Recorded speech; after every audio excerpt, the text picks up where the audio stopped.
Yeah, great. Stick it under here. Good morning, everyone. Are we coping with the heat? I know you South Africans are like, what's the big deal? You've got your jumpers on, some of you, I noticed. Good morning, my name is Rob. For those that don't know who I am, that's me. And I'm married to Anamika. We have two girls, Misha, who's at Morelands Theological College, apparently studying for a theology degree. And Marley, who's here this morning. I won't embarrass her. I could do, couldn't I? Who'd like to see Marley this morning? No, I won't do that. I won't do that. We've been coming to this church for about 20 years or so. Hare was in the youth group when I arrived. He was about 12? Yeah. Gosh. Some of us have grown up together over the past 20 years, and some of us haven't, apparently. But good morning, everybody. It's a joy to be with you this morning. I'm just going to point out something that's not obvious to most of you. 5 weeks ago, I was at Moorfields Eye Hospital having eye surgery. So I know we all know about Mike's eye issues. I can't see most of you on the left.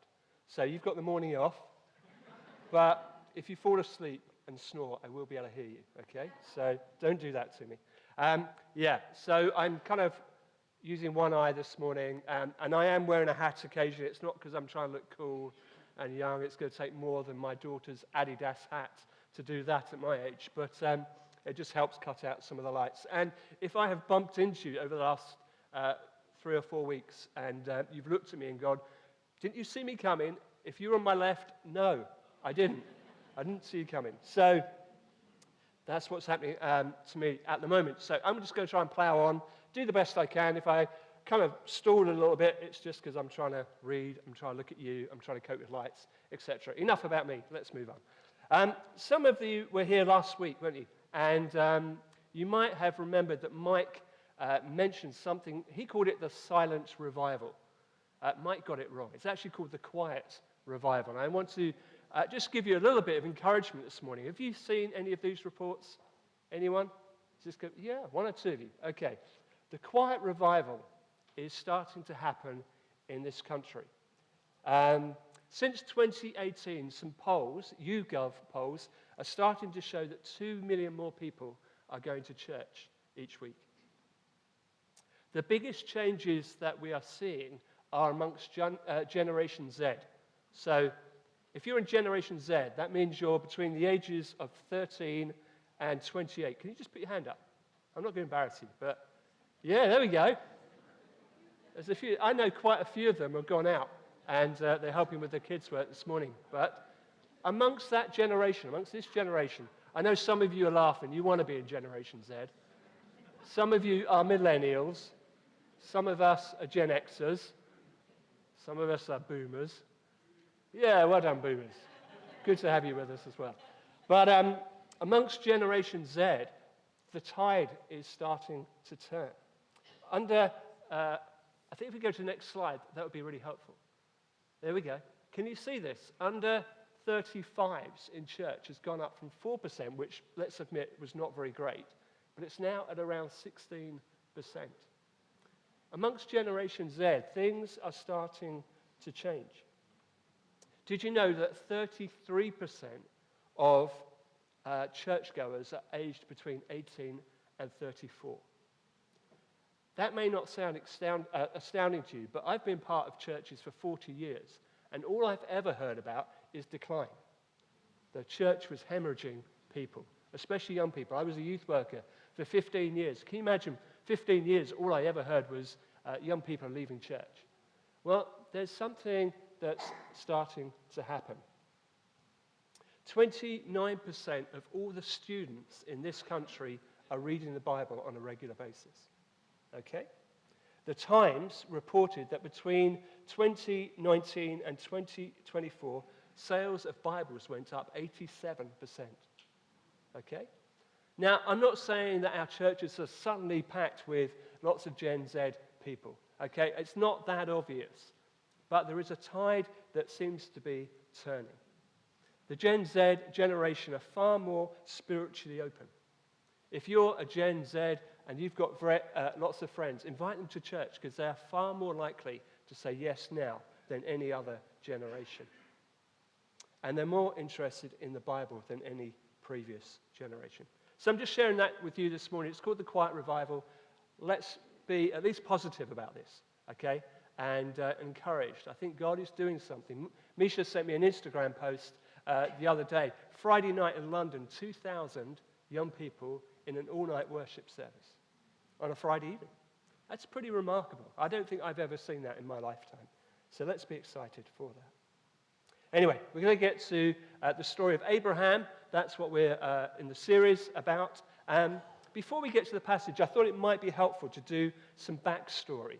I don't know about you, but sometimes you come to church and you hear a reading, and it's like having a piece of a jigsaw puzzle. And you go, okay, well, that was great, but I have no idea what the big picture is. I have no idea where that little story fits into the big picture. So I'm going to try and do the whole Bible for you in about 90 seconds. So here we go. Yeah, you're laughing. I'm scared. Okay, there's going to be a picture up here, which should be helpful. Next slide. No. Have you got the one with the line with the books of the Bible on it? That's the one. Okay. So if you've done the Bible course, you might be familiar with this shape. This is what we use to help people understand the whole Bible. And basically, you can break down the Bible into 6 beats, or 6 episodes, 6 periods of time. And it goes something like this. Starts with creation, and we have stories about Adam and Eve and the Garden of Eden and the creation of the world. All of that happens in the book of Genesis in that first beat. Second beat, like 2 pages on in Genesis, we have something called the fall. This is where Adam and Eve make a bad choice. They rebel against God. They get expelled from the garden. And basically, the consequences of that sin and that choice are rolled out across the world, and violence increases. And then we get the story of Noah. And God is trying to reset the world. He's trying to put the world back, because at that point, the hearts and minds of every person were only towards evil. So God uses a flood to try and reset the world. After that, we get the Tower of Babel. And then we get the calling of Abraham, which is where we're going to be looking at this morning. The story of Joseph then takes us down into Egypt. And then we get into the next beat of the story, the beat of Exodus. And you might be familiar with Exodus if you've seen the Prince of Egypt film. This is where God's people are in Egypt. They're enslaved. And God comes to rescue them through Moses. And there's the burning bush, there's the parting of the Red Sea, 10 Commandments, the construction of a tabernacle in the wilderness. And then centuries move on, history moves on, and God appoints judges, people like Deborah and Gideon, and he appoints priests like Samuel. And then the nation starts to become a monarchy because they ask for a king. And so that's where God appoints kings like Saul and David and Solomon. And all goes well under David and even under Solomon. And then towards the end of Solomon's time, it starts to go wrong. And this is where we get to the beat of exile. What happens is that the nation splits into a northern kingdom and a southern kingdom. And then both of those kingdoms get defeated by the Assyrians and the Babylonians. They were kind of the superpowers of the day. And exile lasts for about 70 years, and it's the darkest time in Israel's history. And what happens is God sends prophets to try and warn the people, but they don't listen. And so they go into exile, and for 70 years, they are captured by other nations. And then eventually, we get to the 5th beat. We get to Jesus. And Jesus comes as the rescuer. This is in the New Testament. The Gospels tell the story of the birth, the life, and the death, and the resurrection of Jesus Christ. And this is where we get the story of Acts, of the early church. And we get people like Paul on the scene. Paul is converted. Paul goes and sets up lots of churches, and then he writes lots of letters. And this is where we are today. That's a moment. That's a pin drop moment. We're in this moment today. We're on this timeline. This is our story. We might be 2,000 years on, but the church is still growing, and we're part of the church today. This is our beat, if you like. And then the story moves on to the final beat, to new creation. This is the book of Revelation, and reveals the return of Jesus, the fulfillment of God's kingdom, and a renewed world. That's the Bible in about 90 seconds. I hope that was helpful. If you can't remember those 6 beats, you might want to try this one. 6 words begin with C. You could go with creation, crisis, which is the fall. Chosen, that's the people, call of Abraham and the people of God. Crisis 2.0, that's the exile. And then Christ and new creation. Are you with me? Are you sure? Have I just maxed you out? Had I better stop now? Good. Okay, thank you. One person. So that's the big story. And then if we zoom in, this is where we're going to pick up the story of Abraham. So Genesis is an amazing book. It's one of my favorite books. And 3 of those beats come in the book of Genesis. We have the creation, we have the crisis, the fall, and we have God choosing Noah and then Abraham.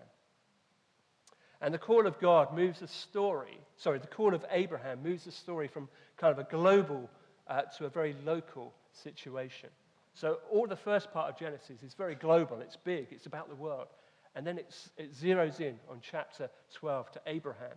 And it's a very local story. It's Abraham and his family. And God calls Abraham to leave his homeland and go to a place that God will show him. And it's going to be the promised land. That's a spoiler. But he doesn't know that. And God makes 3 great promises to Abraham. He makes these promises that he's going to be a great nation. So a great nation will come from Abraham's family. And God will bless him. And God will make his name great. But there's a problem. Abraham and Sarah can't have children. They're childless, they're old, and they're wondering how on earth is God going to create a great nation from our family if we can't have children? And God, in Genesis chapter 15, God reiterates this promise to Abraham. He even says, Abraham, look at the stars. Look how they shine for you. No, that was Coldplay. Okay, just making sure you're with me. And Abraham looks up and he says, I see a sky full of stars. That's also Coldplay. But basically God is saying to Abraham, look at the stars because your descendants are going to be even greater than this. And as you look around this morning at each other, you're part of that promise. We're part of that promise. But Abraham and Sarah can't have children, and so they take matters into their own hands. They come up with their own solution. And what Sarah does is she has a slave girl called Hagar, and she says to Abraham, you go and sleep with Hagar, and that's how we will get a child, so our lineage can carry on. And that's what happens. Hagar gives birth to a son called Ishmael. Ishmael means God hears, and we're going to come back to that in a little bit. But you think, great, solution found, everybody happy, but actually the story does not go well. And in fact, as Jess comes up to read to us this morning, we're going to hear about the birth of Isaac and how this then disrupts this family situation. So our reading this morning is from Genesis 21, 1 to 21, I think it is. Thanks, Jess. I've got a microphone somewhere here.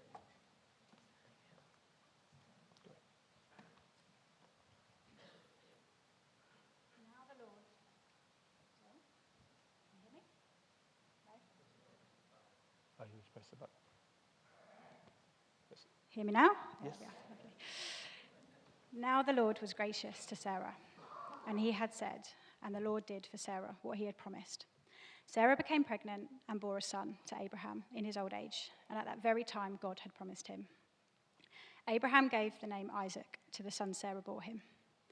When his son Isaac was 8 days old, Abraham circumcised him as God commanded him. Abraham was 100 years old when his son Isaac was born to him. Sarah said, God has brought me laughter, and everyone who hears about this will laugh with me. And she added, who would have said to Abraham that Sarah would nurse children? Yet I have borne him a son in his old age. The child grew and was weaned, and on the day Isaac was weaned, Abraham held a great feast. But Sarah saw that the son whom Hagar, the Egyptian, had borne to Abraham was mocking. And she said to Abraham, get rid of that slave woman and her son, for that woman's son will never share in the inheritance with my son Isaac. The matter distressed Abraham greatly, because it concerned his son. But God said to him, do not be so distressed about the boy and your slave woman. Listen to whatever Sarah tells you, because it is through Isaac that your offspring will be reckoned. I will make the son of your slave into a nation also, because he is your offspring. Early the next morning, Abraham took some food and a skin of water and gave them to Hagar. He set them off on her shoulders and then sent her off with the boy. She went on her way and wandered into the desert of Beersheba.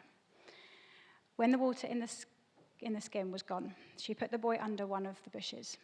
Then she went off and sat down about a bow shot away, for she thought, I cannot watch the boy die. And she sat there, she began to sob. God heard the boy crying, and the angel of God called to Hagar from heaven and said to her, What is the matter, Hagar? Do not be afraid. God has heard the boy crying as he lies there. Lift the boy up and take him by the hand, for I will make him into a great nation. Then God opened her eyes, and she saw a well of water. So she went and filled the skin with water and gave the boy a drink. God was with the boy as he grew up. He lived in the desert and became an archer. While he was living in the desert of Paran, his mother got a wife for him from Egypt. Great, thank you so much. Great, thank you, Jess.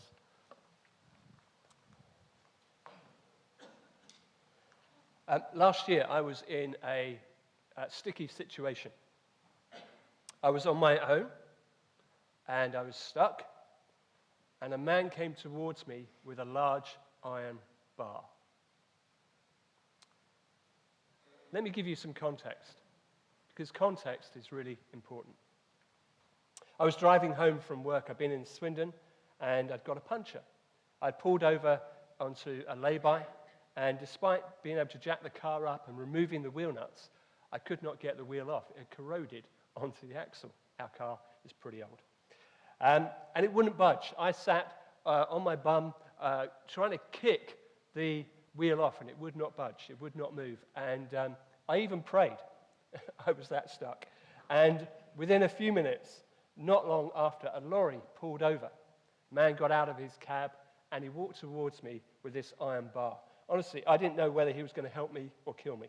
But thankfully, he used this iron bar to remove the wheel, and I was able to change the tire and get myself home. Context is really important when we tell stories. And sometimes when we read stories from the Old Testament particularly, some parts of the story can feel really uncomfortable for us. I know if you were here last week, we had the story of Sodom and Gomorrah, and that was pretty uncomfortable. And there are parts of this story that are uncomfortable for us, or at least they should be. References to slavery and the way that Hagar and Ishmael are treated. But we have to remember that context is that these stories are thousands of years old, and that they come from another culture in another time. And that not everything that happens in the Bible is the way that God intended. Sometimes God is working with unpredictable and messy human beings, and Abraham's family situation is no exception. So let's jump into the story, and we're going to do it a little bit by bit, and then I'm going to commentate on each part. So now the Lord was gracious to Sarah as he had said, and the Lord did for Sarah what he had promised. Sarah became pregnant and bore a son to Abraham in his old age, and at the very time that God promised him.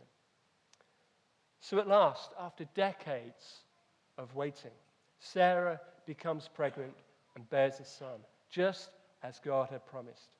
And through all the years of tested faith, God finally intervenes. A son is born. And it's both miraculous and joyful because this family line can now continue. The son is called Isaac, and he is the promised child through whom God's story will continue to play out. When God later, 200 years later, meets Moses at the burning bush, God introduces himself as the God of Abraham, of Isaac, and of Jacob. That's a reference to God's faithfulness over 3 generations. Abraham was 100 years old when his son Isaac was born to him. And Sarah said, God has brought me laughter, and everybody who hears about this will laugh with me. In the Bible, names are really important. Isaac's name means laughter. And despite Abraham and Sarah's doubts and tested faith, God has the last laugh.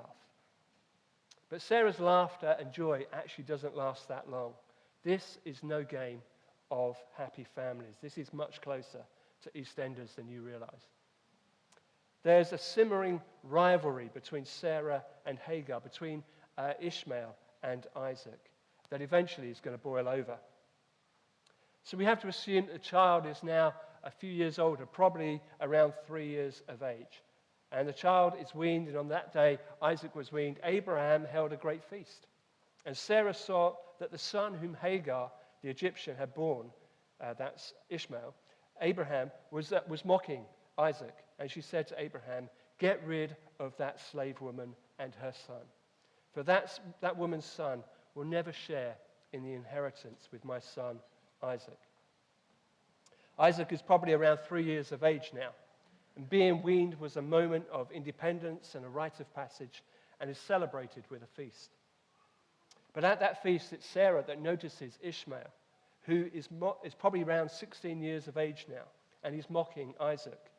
Perhaps over the last few years, Ishmael has been sidelined. Maybe the promised child, Isaac, has kind of taken their attention. And it looks like that in this moment, he can't quite handle the focus being on Isaac, the chosen one. And Sarah takes the opportunity to pull rank. When Sarah used Hagar to bear a child, that probably wasn't an unusual practice in that culture, but it wasn't part of God's plan. And now the consequences of that decision are being played out. When Hagar gave Abraham a son, her status would have been promoted from slave girl to wife. And understandably, when you have nothing, when you have no power, no status, no prospects, when you've been treated badly, Hagar is going to take all that she can from this situation. And she's due some inheritance. I don't know if you remember in 2014, there was that famous interview, that famous moment when Martin Bashir interviews Princess Diana. And she looks up at the camera and she says those famous words, "Well, there were 3 of us in this marriage. It was a bit overcrowded." And so this is exactly the situation. Hagar and Sarah are now rivals, and Sarah is having none of it. And notice how she doesn't even refer to her or her son by name. She says, "Get rid of that slave woman and her son." Abraham is distressed by the situation, understandably. But God intervenes, and he says to him, "Don't be distressed about the boy and your slave woman. Listen to Sarah and do whatever she tells you, because it's through Isaac that your offspring will be reckoned. I will make the son of the slave into a nation also." God is going to use Ishmael's line as well, because he is part of your offspring. I don't know if you have ever had that situation as a parent, if you have multiple children in your family and they all fall out at the same time. They have, has anyone had that where everything goes wrong and they argue and they're fighting and they're tired and they're crying, and as a parent, you're in that situation where you go, you go to that room, you go to that room, you go to that room, and you separate them, because that's the best that you can do in that moment. And often parents feel like, I'm way out of my depth here. I don't know how to resolve this situation fairly. And you really can't. There's really no right way to deal with that kind of situation. And you feel inadequate because there's no perfect answer when life throws up those kinds of situations. You can only do your best. And I think this is what God is doing in this situation. He can't perfectly resolve a situation that Abraham and Sarah have created. Something or someone has to give. And that's where this story moves on. Early the next morning, Abraham took some food and a skin of water and gave them to Hagar. He set them on her shoulders, and then she set off with the boy. She went on her way and wandered in the desert of Beersheba. I don't know what you're thinking right now, but I think that's a really uncomfortable situation. If you send a mother and a 16-year-old boy out into the heart of a desert with some food and some water, you're really sending them to their death. The desert is a wild place, not just the heat. It's dangerous, it's vulnerable. The heat, the wild animals, unsavory people. All of them, I imagine, are aware that the food and water are going to run out.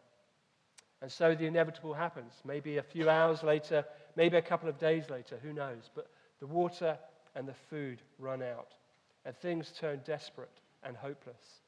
Hagar puts her son under some bushes and walks away because she can't bear to watch him die.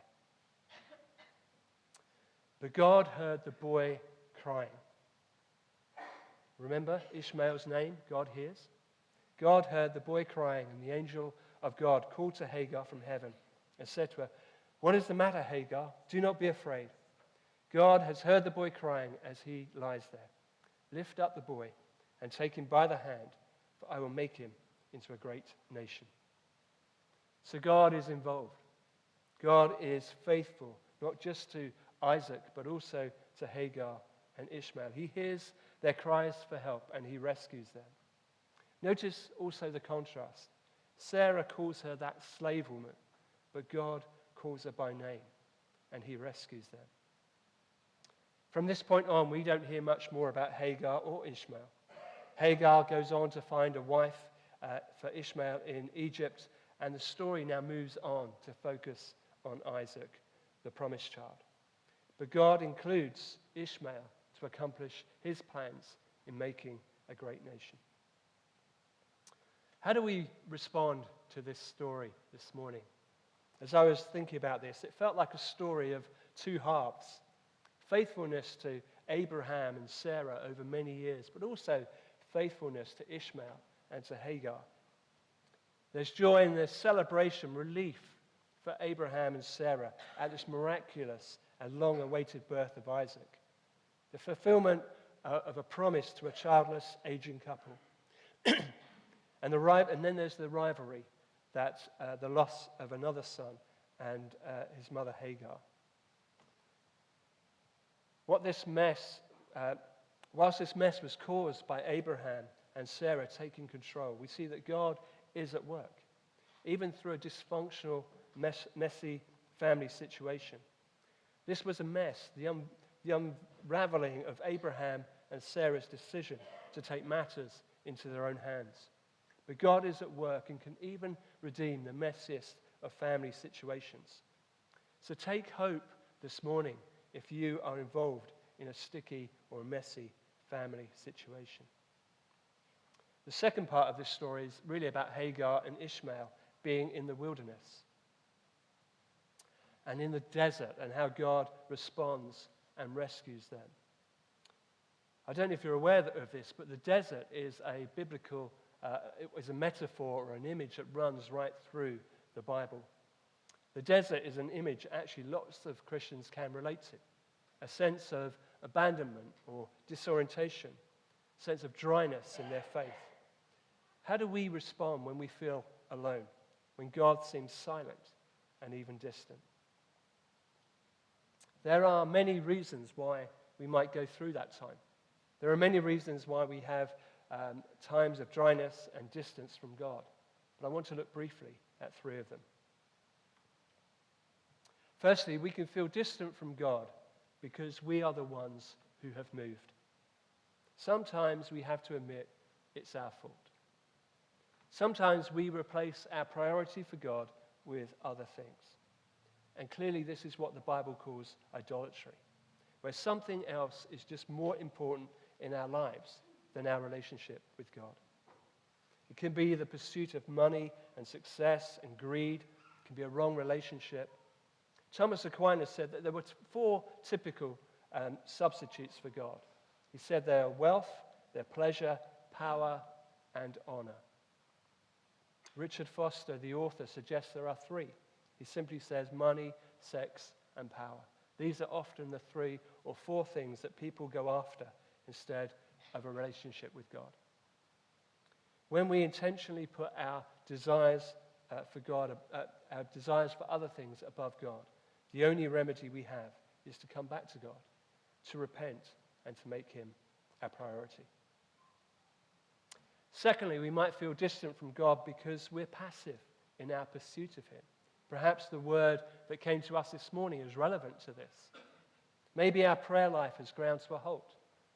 Maybe our Bible reading is non-existent. Maybe our attendance at church has gone intermittent. God seems distant and our faith dry because we have closed off the communication and drifted away. A friend of mine tells a story about when he took his family to the beach and a family of 5. They all went into the sea at the same time, went swimming, had a great time in the sea, came out of the sea, and all their clothes had been stolen. Everything had gone. And so he rushed up to the lifeguard. He says, I need to report a crime. All of our stuff has gone. And the lifeguard was a seasoned lifeguard. He said, hang on a minute, why don't you wander up the beach 50 yards that way and have a look? And that's what they did. Of course, they found all their stuff. The tide and the currents had pulled them away. We have to be active in our relationship with God because the current of our culture will drag us away. If we don't schedule regular time to be listening to podcasts or reading the Bible or spending time in prayer and silence, if we're not attending church or involved in church, then life will take over. The greatest threat to our life with God is both time and distraction. And if you have a mobile phone, you know what distraction's like, right? These are the greatest threats to our life with God, and we must learn to self-feed. This church is incredible. It's wonderful to be part of this church, but this church, doing its best, can only do so much. You have to get to a point where you're self-feeding as well. And there are lots of great resources available to us. We just have to stop being half-hearted, and we have to get ourselves back on track. Here's my tip this morning. Listen to old people. Read old people. Because they have a lot more experience and life with God to share with you. Or imagine you're going skydiving for the first time. You're in the plane and you're about to get hooked up to a tandem skydiving instructor. You have a choice of 2 people. You have the 20-year-old dude with his sunglasses on going, hey, it's my first jump. Or you have the 70-year-old. It's his 1000th jump. If you're a bit nervous, who are you going to go with? Go with the old guy. And I know it's tempting to read the latest new book. I know it's tempting to kind of go with all the cool people. But actually, some of the best people I know are the wisest, oldest, experienced people. People like Richard Foster, Eugene Peterson, Dallas Willard, John Ortberg, Tim Keller, C.S. Lewis, Augustine, if you want to go right back. These people have a lifetime of experience to share and to encourage you. I realize that is a list of white male Americans. So if you have any others to share with me, please do. I do need to add some diversity to my reading list. I appreciate that. But God might feel distant simply because we are passively pursuing him. And I would also say get involved in this church. Get involved because when you get involved, you get to know people. Your faith will grow and you'll be encouraged. There's a statistic that 80% of the work of a church is done by 20% of the people. That is still true. And I look at our worship team this morning. Pip has played drums for the last 6 weeks, I think it is. It's incredible. He just keeps going, but he can't keep going. And if you've seen the notices recently, we're looking for not just drummers, but singers, bassists. We didn't have a bass player this morning. So if you put anything like that, but there's children's groups to work with. There's all sorts of things, connect groups to run. 80% of the work done by 20% of the people is not sustainable. Not sustainable. And when this church was first set up, when John Bridger, who was here a couple of weeks ago, talking about how this church first came together, that church was full of about 50 people who went to another church, emptied it, and filled up their car and took everything to the school. And there was only about 50 people, and they put up the sound desk, they put up the children's work, they did everything. And that's what the DNA of this church is. It was people that served together and worked together. And so can I encourage you, if you are feeling like you don't quite know what to do, get involved. There's always a place to get involved. Thirdly and lastly, sometimes we feel distance from God, not because of other priorities or even because of passiveness, but because we are in a particular kind of season. You might be doing all the right things, but not feel close to God. The things that used to feed your soul no longer do. God feels silent and distant. And it's a season that some of you here will know because you've been through it. Sometimes spiritual writers call this the dark night of the soul. And it just seems that God is absent. Prayer feels hard. The Bible feels irrelevant. Worship leaves us unmoved. church services and church events and festivals don't connect with you in the same way that they once did. And it can feel like a real crisis of faith. It can feel like a time of doubt and grief and loss. It can feel like the desert. It can be lonely and disorientating and dry. We have this idea that our life with God is always on a trajectory going up. And that may be true for some people, but actually I think the truth is more that our faith ebbs and flows. There is intimacy and there is times of distance. And in these times where God seems absent, we learn to trust in the dark what we know to be true in the light. We can be tempted to think that we're doing everything wrong because it just doesn't feel like it used to. But this is a season that sometimes God initiates, funny enough. And it's a season that can grow us stronger and deeper. Remember, it was the Holy Spirit that led Jesus into the desert. In this season, we keep hope because this period of waiting and trusting can actually be the chapter before a new and deeper experience of God, when the darkness will give way to a new dawn. But in the meantime, we have to hang on, we have to wait. And we might ask others to pray for us, we might ask other people to read the Bible for us, we might find the Psalms actually far more relevant to us and to our situation than we realized. Sometimes prayers written by other people are what we need because we can't form our own. But above all, we wait, and we wait quietly for God, and He will come, and He will find us. Since the first moments of when I started to write this sermon, there was a song that kept coming to my mind. And it's not a worship song. It's a song, actually, some of you may recognize it, but I'm going to ask Susie to play it for us this morning. I think it's a song that reflects something of Hagar's experience in the desert, and perhaps ours too. And Susie's going to come and play this for us. Now, some of you are not going to connect with this at all. I get that. So just enjoy one of the best vocalists that we have. For others of you, this song will touch you deeply. And it's just a time for us to pray, a time for us to be with God, a time for us just to process the things that I've been saying. And if you're distracted because you're going, I know that song from somewhere, the song is called You Will Be Found.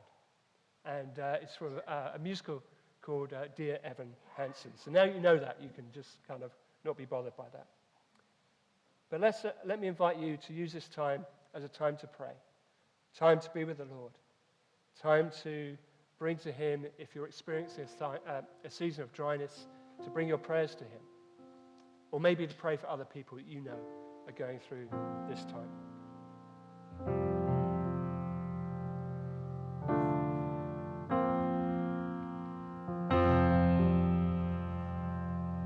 Have you ever felt like nobody was there?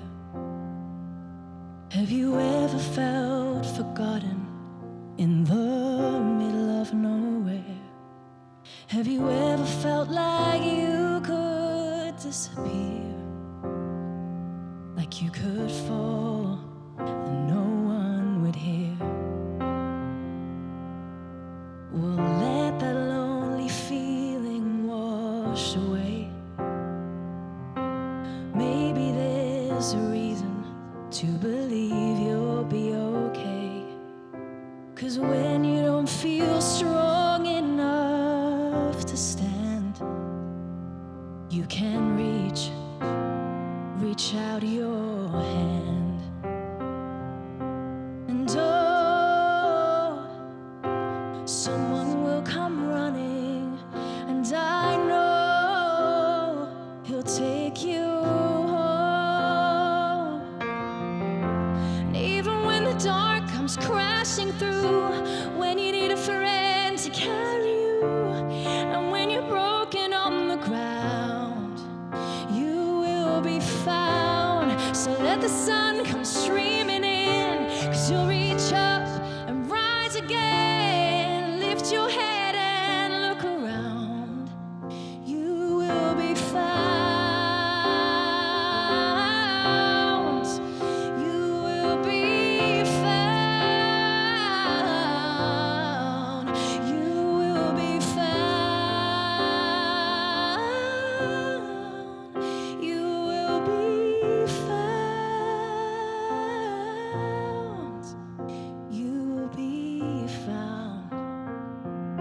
and out of the shadows